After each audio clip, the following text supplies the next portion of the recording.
श्री गणेशाय नमः। शिवपुराण रुद्र संहिता तृतीय पार्वती खंड। उमा देवी का दिव्य रूप से देवताओं को दर्शन देना, देवताओं का उनसे अपना अभिप्राय निवेदन करना और देवी का अवतार लेने की बात स्वीकार करके देवताओं को आश्वासन देना। ब्रह्मा जी कहते हैं, नारद, देवताओं के इस प्रकार स्तुति करने पर दुर्गम पीड़ा का नाश करने वाली जगत जननी देवी दुर्गा उनके सामने प्रकट हुई। वे परम अद्भुत दिव्य रत्नमय रथ पर बैठी हुई थीं। उस श्रेष्ठ रथ में घुंघरू लगे हुए थे और मुलायम बिस्तर बिछे थे। उनके श्री विग्रह का एक एक अंग करोड़ों सूर्यों से भी अधिक प्रकाशमान और रमणीय था। ऐसे अवयवों से वे अत्यंत उद्भासित हो रही थीं। सब ओर फैली हुई अपनी तेजोराश के मध्य भाग में वे विराजमान थीं। उनका रूप बहुत ही सुंदर था और उनकी छवि की कहीं तुलना नहीं थी। सदाशिव के साथ विलास करने वाली उन महामाया की किसी के साथ समानता नहीं थी। शिवलोक में निवास करने वाली वे देवी त्रिविध चिन्मय गुणों से युक्त थीं। प्राकृत गुणों का अभाव होने से उन्हें निर्गुणा कहा जाता है। वे नित्य रूपा हैं। वे दुष्टों पर प्रचंड कोप करने के कारण चंडी कहलाती हैं, परंतु स्वरूप से शिवा कल्याणमयी हैं। सबकी संपूर्ण पीड़ाओं का नाश करने वाली तथा संपूर्ण जगत की माता हैं। वे ही प्रलय काल में महानिद्रा होकर सबको अपने अंग में सुला लेती हैं तथा वे समस्त स्वजनों भक्तों का संसार सागर से उद्धार कर देती हैं। शिवा देवी की तेजोराज के प्रभाव से देवता उन्हें अच्छी तरह देख न सके। तब उनके दर्शन की अभिलाषा से देवताओं ने फिर उनका स्तवन किया। तदनंतर दर्शन की इच्छा रखने वाले विष्णु आदि सब देवता उन जगदम्बा की कृपा पाकर वहां उनका सुस्पष्ट दर्शन कर सके। इसके बाद देवता बोले, अंबिके, महादेवी, हम सदा आपके दास हैं। आप प्रसन्नता पूर्वक हमारा निवेदन सुने। पहले आप दक्ष की पुत्री रूप से अवतीर्ण हो। लोक में रुद्रदेव की वल्लभा हुई थी। उस समय आपने ब्रह्मा जी के तथा दूसरे देवताओं के महान दुख का निवारण किया था। तदनंतर पिता से अनादर पाकर अपनी की हुई प्रतिज्ञा के अनुसार आपने शरीर को त्याग दिया और स्वधाम में पधार आईं। इससे भगवान हर को भी बड़ा दुख हुआ। महेश्वरी, आपके चले आने से देवताओं का कार्य पूरा नहीं हुआ, अतः हम देवता और मुनि व्याकुल होकर आपकी शरण में आए हैं। महेशानी, शिवे, आप देवताओं का मनोरथ पूर्ण करें जिससे सनत कुमार का वचन सफल हो। देवी, आप भूतल पर अवतीर्ण हो, पुनः रुद्रदेव की पत्नी होइए और यथा योग्य ऐसी लीला कीजिए जिससे देवताओं को सुख प्राप्त हो। देवी, इससे कैलाश पर्वत पर निवास करने वाले रुद्रदेव भी सुखी होंगे। आप ऐसी कृपा करें जिससे सब सुखी हों और सबका सारा दुख नष्ट हो जाए।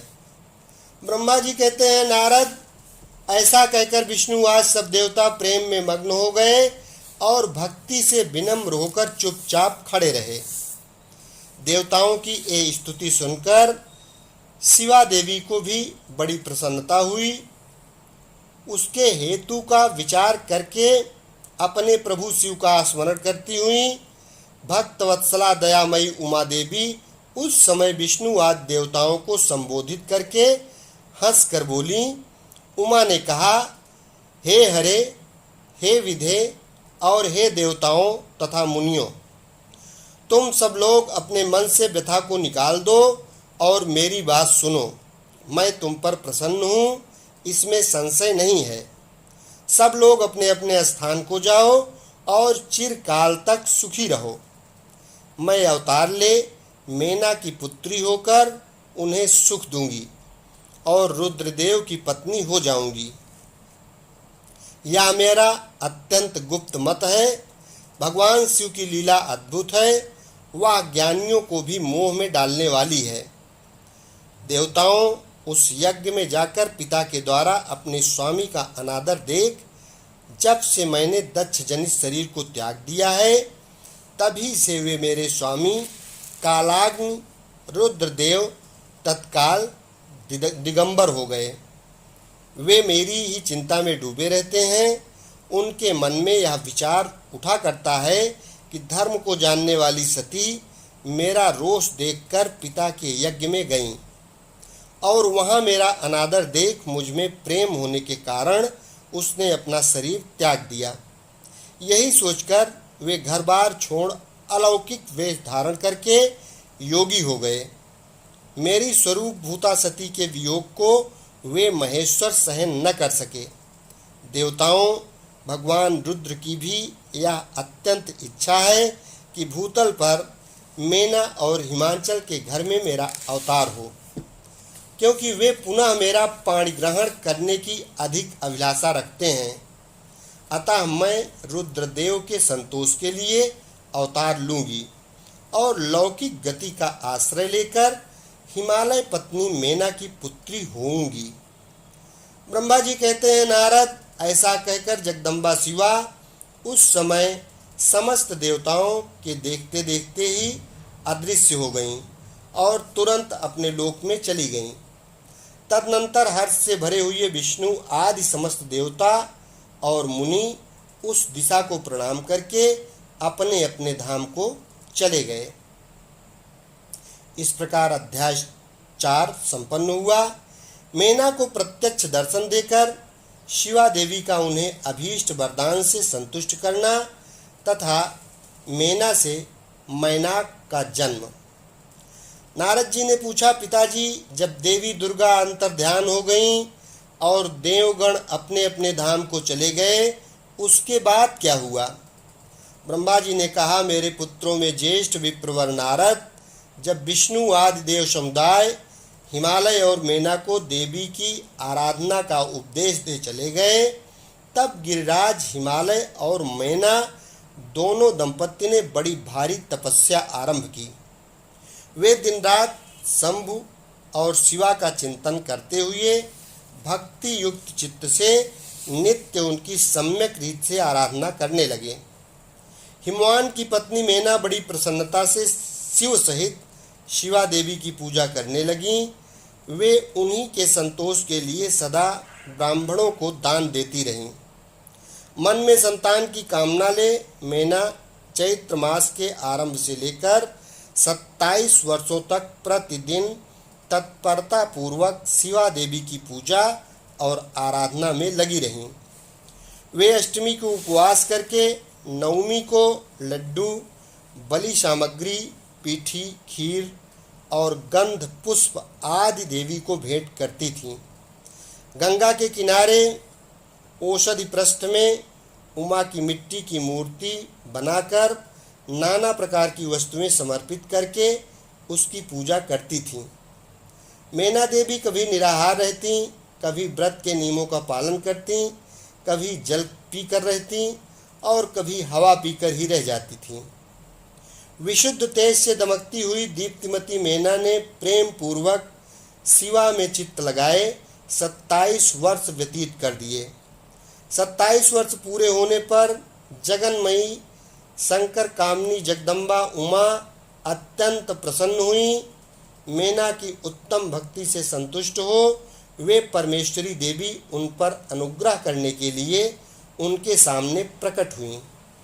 तेजोमंडल के बीच में विराजमान तथा दिव्य अवयवों से संयुक्त उमा देवी प्रत्यक्ष दर्शन दे मेना से हंसती हुई बोली। देवी ने कहा, गिरिराज हिमालय की रानी महासाध्वी मेना, मैं तुम्हारी तपस्या से बहुत प्रसन्न हूँ। तुम्हारे मन में जो अभिलाषा हो उसे कहो। मेना, तुमने तपस्या, व्रत और समाधि के द्वारा जिस जिस वस्तु के लिए प्रार्थना की है वह सब मैं तुम्हें दूंगी। तब मैना ने प्रत्यक्ष प्रकट हुई कालिका देवी को देखकर प्रणाम किया और इस प्रकार कहा। मैना बोली, देवी, इस समय मुझे आपके स्वरूप का प्रत्यक्ष दर्शन हुआ है, अतः मैं आपकी स्तुति करना चाहती हूँ। कालिके, इसके लिए आप प्रसन्न हो। ब्रह्मा जी कहते हैं, नारद, मैना के ऐसा कहने पर सर्वमोहिनी कालिका देवी ने मन में अत्यंत प्रसन्न हो अपनी दोनों बाहों से खींचकर मैना को हृदय से लगा लिया। इससे उन्हें तत्काल महाज्ञान की प्राप्ति हो गई। फिर तो मैना देवी प्रिय वचनों द्वारा भक्ति भाव से अपने सामने खड़ी हुई कालिका की स्तुति करने लगी। मैना बोली, जो महामाया जगत को धारण करने वाली चंडिका लोक धारिणी तथा संपूर्ण मनोवांछित पदार्थों को देने वाली हैं, उन महादेवी को मैं प्रणाम करती हूँ। जो नित्य आनंद प्रदान करने वाली माया, योग निद्रा, जगत जननी तथा सुंदर कमलों की माला से अलंकृत हैं, उन नित्य सिद्धा उमा देवी को मैं नमस्कार करती हूँ। जो सबकी मातामही, नित्य आनंदमयी, भक्तों के शोक का नाश करने वाली तथा कल्प पर्यंत नारियों एवं प्राणियों की बुद्धि रूपणी है, उन देवी को मैं प्रणाम करती हूँ। आप यतियों के अज्ञानमय बंधन के नाश की हेतुभूता ब्रह्म विद्या हैं। फिर मुझ जैसी नारियां आपके प्रभाव का क्या वर्णन कर सकती हैं। अथर्ववेद की जो हिंसा, मारण आदि का प्रयोग है वह आप ही हैं। देवी, आप मेरे अभीष्ट फल को सदा प्रदान कीजिए। भावहीन, आकार रहित तथा अदृश्य नित्यानित्य तन मात्राओं से आप ही पंचभूतों के समुदाय को संयुक्त करती हैं। आप ही उनकी शाश्वत शक्ति हैं। आपका स्वरूप नित्य है। आप समय समय पर योग युक्त एवं समर्थ नारी के रूप में प्रकट होती हैं। आप ही जगत की योनि और आधार शक्ति हैं। आप ही प्राकृत तत्वों से परे नित्या प्रकृति कही गई हैं, जिसके द्वारा ब्रह्म के स्वरूप को वश में किया जाना जाता है। वह नित्या विद्या आप ही हैं। माता, आज मुझ पर प्रसन्न होइए। आप ही यज्ञ के भीतर व्याप्त उग्र दाहिका शक्ति हैं। आप ही सूर्य किरणों में स्थित प्रकाश का शक्ति हैं। चंद्रमा में जो आह्लाद का शक्ति है वह भी आप ही हैं। ऐसी आप चंडी देवी का मैं स्तवन और वंदन करती हूँ। आप स्त्रियों को बहुत प्रिय हैं। ऊर्ध्वरेता ब्रह्मचारियों की ध्येय भूता नित्या ब्रह्म शक्ति भी आप ही हैं। संपूर्ण जगत की वांछा तथा श्री हरि की माया भी आप ही हैं। जो देवी इच्छानुसार रूप धारण करके सृष्टि पालन और संहारमयी हों, उन कार्य का संपादन करती हैं तथा ब्रह्मा, विष्णु एवं रुद्र के शरीर की भी हेतुभूता हैं, वे आप ही हैं। देवी, आज आप मुझ पर प्रसन्न हो। आपको पुनः मेरा नमस्कार है। ब्रह्मा जी कहते हैं, नारद, मैना के इस प्रकार स्तुति करने पर दुर्गा कालिका ने पुनः उन मैना देवी से कहा, तुम अपना मनोवांछित वर मांग लो। हिमांचल प्रिय, तुम मुझे प्राणों के समान प्यारी हो। तुम्हारी जो इच्छा हो वह वर मांगो, मैं निश्चित ही दे दूंगी। तुम्हारे लिए मुझे कुछ भी अदेय नहीं है। महेश्वरी उमा का यह अमृत के समान मधुर वचन सुनकर हिमगिर कामिनी मैना बहुत संतुष्ट हुई और इस प्रकार बोली, शिवे, आपकी जय हो, जय हो। उत्कृष्ट ज्ञान वाली महेश्वरी जब जगदम्बिके यदि मैं वर पाने योग्य हूँ तो फिर आपसे श्रेष्ठ वर मांगती हूँ। जगदम्बे, पहले तो मुझे 100 पुत्र हों, उन सबकी बड़ी आयु हो, वे बल पराक्रम से युक्त तथा रिद्धि सिद्धि से संपन्न हो। उन पुत्रों के पश्चात मेरे एक पुत्री हो जो स्वरूप और गुणों से सुशोभित होने वाली हो। वह दोनों कुलों को आनंद देने वाली तथा तीनों लोकों में पूजित हो। जगदम्बिके, शिवे, आप ही देवताओं का कार्य सिद्ध करने के लिए मेरी पुत्री तथा रुद्रदेव की पत्नी होइए और तदनुसार लीला कीजिए। ब्रह्मा जी कहते हैं, नारद, मेनका की बात सुनकर प्रसन्न हृदया देवी उमा ने उनके मनोरथ को पूर्ण करने के लिए मुस्कुरा कर कहा। देवी बोली, पहले तुम्हें 100 बलवान पुत्र प्राप्त होंगे, उनमें भी एक सबसे अधिक बलवान और प्रधान होगा जो सबसे पहले उत्पन्न होगा। तुम्हारी भक्ति से संतुष्ट हो, मैं स्वयं तुम्हारे यहाँ पुत्री के रूप में अवतीर्ण होंगी और समस्त देवताओं से सेवित हो उनका कार्य सिद्ध करूंगी। ऐसा कहकर जगत धात्री परमेश्वरी कालिका शिवा मेनका के देखते देखते ही वहीं अदृश्य हो गईं। तात महेश्वरी से अभीष्ट वर पाकर मेना को भी अपार हर्ष हुआ। उनका तपस्या जनित सारा क्लेश नष्ट हो गया। उन्हें फिर काल क्रम में मेना के गर्भ से देखा जाए तो वह प्रतिदिन बढ़ने लगा। समयानुसार उसने एक उत्तम पुत्र को उत्पन्न किया जिनका नाम मैनाक था। उसने समुद्र के साथ उत्तम मैत्री बांधी। वह अद्भुत हुआ। वह अद्भुत पर्वत नाग वधुओं के उपभोग का स्थल बना हुआ है। उसके समस्त अंग श्रेष्ठ हैं। हिमालय के 100 पुत्रों में वह सबसे श्रेष्ठ और महान बल पराक्रम में संपन्न है। अपने से या अपने बाद प्रकट हुए समस्त पर्वतों में एकमात्र मैनाक ही पर्वतराज के पद पर प्रतिष्ठित है।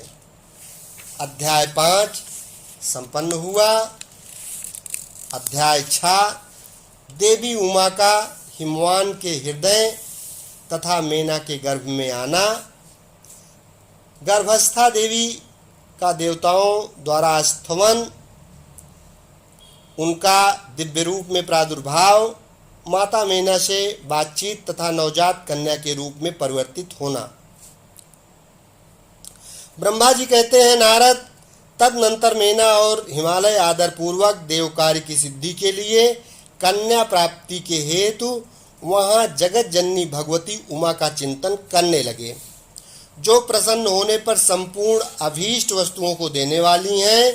वे महेश्वरी उमा अपने पूर्ण अंश से गिरिराज हिमवान के चित्त में प्रविष्ट हुईं।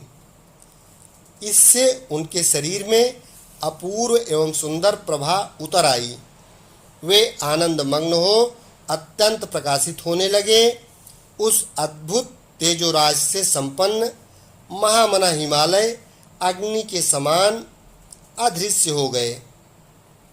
तत्पश्चात सुंदर कल्याणकारी समय में गिरिराज हिमालय ने अपनी प्रिया मेना के उदर में शिवा के उस परिपूर्ण अंश का आधान किया। इस तरह गिरिराज की पत्नी मेना ने हिमवान के हृदय में विराजमान करुणानिधान देवी की कृपा से सुखदायक गर्भ धारण किया। संपूर्ण जगत की निवास भूता देवी के गर्भ में आने से गिरि प्रिया मेना सदा तेजोमंडल के बीच में स्थित होकर अधिक शोभा पाने लगी। अपनी प्रिया शुभांगी मेना को देखकर गिरिराज हिमवान बड़ी प्रसन्नता का अनुभव करने लगे। गर्भ में जगदम्बा के आ जाने से वे महान तेज से संपन्न हो गई थीं।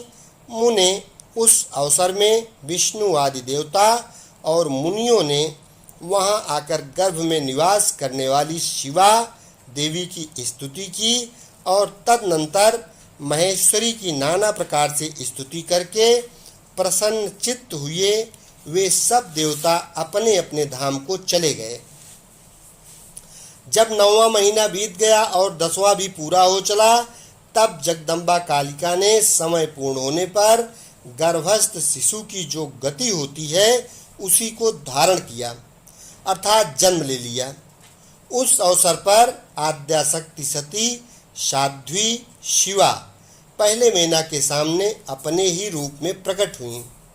बसंत ऋतु में चैत मास की 9वीं तिथि को मृगशिरा नक्षत्र में आधी रात के समय चंद्रमंडल से आकाश गंगा की भांत मेनका के उदर से देवी शिवा का अपने ही स्वरूप में प्रादुर्भाव हुआ। उस समय संपूर्ण संसार में प्रसन्नता छा गई। अनुकूल हवा चलने लगी जो सुंदर सुगंध एवं गंभीर थी। उस समय जल की वर्षा के साथ फूलों की वृष्टि हुई। विष्णु आदि सब देवता वहां आए। सब ने सुखी होकर प्रसन्नता के साथ जगदम्बा के दर्शन किए और शिवलोक में निवास करने वाली दिव्य रूपा महामाया शिव कामिनी मंगलमयी कालिका माता का स्तवन किया। नारद जब देवता लोग स्तुति करके चले गए, तब मेनका उस समय प्रकट हुई। नील कमल दल के समान कांति वाली श्याम वर्णा देवी को देखकर अतिशय आनंद का अनुभव करने लगी। देवी के उस दिव्य रूप का दर्शन करके गिरि प्रिया मैना को ज्ञान प्राप्त हो गया। वे उन्हें परमेश्वरी समझकर अत्यंत हर्ष से उल्लासित हो उठी और संतोष पूर्वक बोली। मैना ने कहा, जगदम्बे महेश्वरी, आपने बड़ी कृपा की जो मेरे सामने प्रकट हुई। अंबिके, आपकी बड़ी शोभा हो रही है। शिवे, आप संपूर्ण शक्तियों में आद्याशक्ति तथा तीनों लोकों की जननी हैं। देवी, आप भगवान शिव को सदा ही प्रिय हैं तथा संपूर्ण देवताओं से प्रशंसित पराशक्ति हैं। महेश्वरी, आप कृपा करें और इसी रूप से मेरे ध्यान में स्थित हो जाएं। साथ ही मेरी पुत्री के अनुरूप प्रत्यक्ष दर्शनीय रूप धारण करें। ब्रह्मा जी कहते हैं, नारद, पर्वत पत्नी मैना की ये बात सुनकर अत्यंत प्रसन्न हुई। शिवा देवी ने उस गिरि प्रिया को इस प्रकार उत्तर दिया। देवी बोली, मैना, तुमने पहले तत्परता पूर्वक मेरी बड़ी सेवा की है। उस समय तुम्हारी भक्ति से प्रसन्न हो मैं वर देने के लिए तुम्हारे निकट आई। वर मांगो। मेरी इस वाणी को सुनकर तुमने जो वर मांगा वह इस प्रकार है, महादेवी, आप मेरी पुत्री हो जाएं और देवताओं का हित साधन करें। तब मैंने तथास्तु कहकर तुम्हें सादर यह वर दे दिया और मैं अपने धाम को चली गई। गिरि कामिनी, उस वर के अनुसार समय पाकर आज मैं तुम्हारी पुत्री हुई हूँ। आज मैंने जो दिव्य रूप का दर्शन कराया है, इसका उद्देश्य इतना ही है कि तुम्हें मेरे स्वरूप का स्मरण हो जाए, अन्यथा मनुष्य रूप में प्रकट होने पर मेरे विषय में तुम अनजान ही बनी रहती। अब तुम दोनों दंपत्ति पुत्री भाव से अथवा दिव्य भाव से मेरा निरंतर चिंतन करते हुए मुझ में स्नेह रखो। इससे मेरी उत्तम गति प्राप्त होगी। मैं पृथ्वी पर अद्भुत लीला करके देवताओं का कार्य सिद्ध करूंगी। भगवान शंभु की पत्नी होंगी और सज्जनों का संकट से उद्धार करूंगी। ऐसा कहकर जगन माता शिवा चुप हो गईं और उसी क्षण माता के देखते देखते प्रसन्नता पूर्वक नवजात पुत्री के रूप में परिवर्तित हो गईं। इस प्रकार से अध्याय 6 संपन्न हुआ। एक बार प्रेम से बोलो, महामाया जगत जननी जगदम्बा की जय। शेष अगले भाग में।